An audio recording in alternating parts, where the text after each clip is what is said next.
Gomati presents సుమకుసుమాలు. మీ సుమ.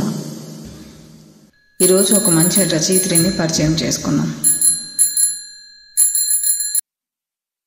పరిచయం శ్రీమతి రాయప్రోలు లలిత గారు. శ్రీమతి రాయప్రోలు లలిత గారు MA B.Ed చేశారు.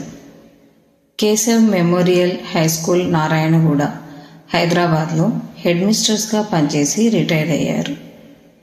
వీరి మామగారు, వీరి శ్రీవారు మంచి రచయితలు. వీరి అన్నదమ్ములకు కూడా సాహిత్యాభిలాష ఉండడంతో చిన్నప్పటి నుంచి కథలు రాయాలనే కుతూహలం, రాసే అభిలాష ఏర్పడ్డాయి. కొన్ని కథలు ఆంధ్రభూమి, స్వాతి పత్రికల్లో ప్రచురించబడ్డాయి. కరోనా టైం నుండి వివిధ గ్రూప్స్లో చేరి చాలా కథలే రాశారు.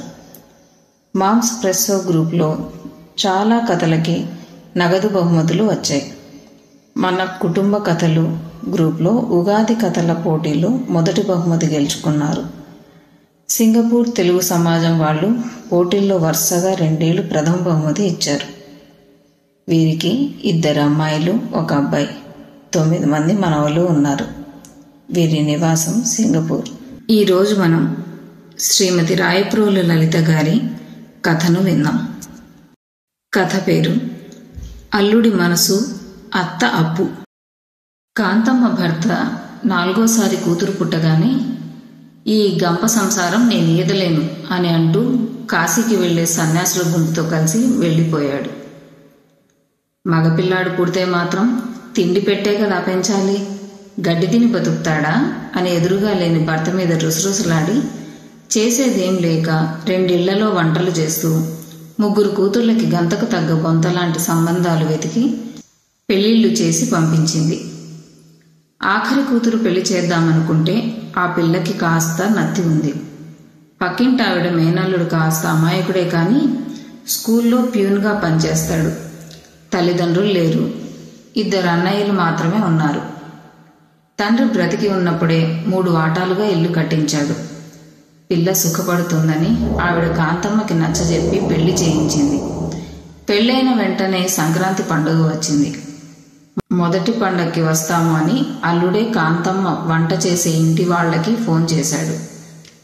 ఇంక తప్పుతుందా అనుకుని సరే రండి అని చెప్పింది. కాంతమ్మ వండిన చోటే పొద్దున పూట కాస్త ఎంగిలిపడి ఇంటికి వస్తుంది. రాత్రుళ్ళు సాధారణంగా ఏమీ తినదు. కుండలో నీళ్లు తాగి పడుకోవడమే అలవాటు చేసుకుంది. సంక్రాంతికి ఒక ఆవిడ కాంతమ్మ చేత చక్కిలాలు, అరిసెలు చేయించుకుంది. 4 పెద్ద బిస్కెట్ డబ్బాల నిండా చేయించుకొని ఇంకా తప్పదు అన్నట్లు ఒక 4 అరిసెలు, 4 చక్కిలాల పొట్లం కట్టి ఇచ్చింది. హమ్మయ్య, కొత్త అల్లుడికి పెట్టడానికి పిండి వంటలు వచ్చాయి అనుకుని వంటకు కావలసిన సరుకులు క్లుప్తంగా కొంది కాంతమ్మ. పండగ రేపనగా ఈరోజు సాయంత్రమే కూతురు అల్లుడు దిగారు. 3 రోజులు ఎలా గడపాలో అని మనసులో అనుకుంటూ మొహం మీద చిరునవ్వు పులుముకొని వాళ్ళని ఇంట్లోకి ఆహ్వానించింది. ఇల్లంటే ఒక 2 గదులు కూడా లేవు, ఒకటే గది. ఒక మూలగా వండుకోవడానికి కిరోసిన్ స్టవ్, గూట్లో 4 గిన్నెలు, ఇంకో పక్క ఒక చాప, దూది బయటికి వచ్చేసి రాయిలా గట్టిగా అయిపోయిన దిండు, చిరుగుల బొంత, చీకిపోయిన దుప్పటి.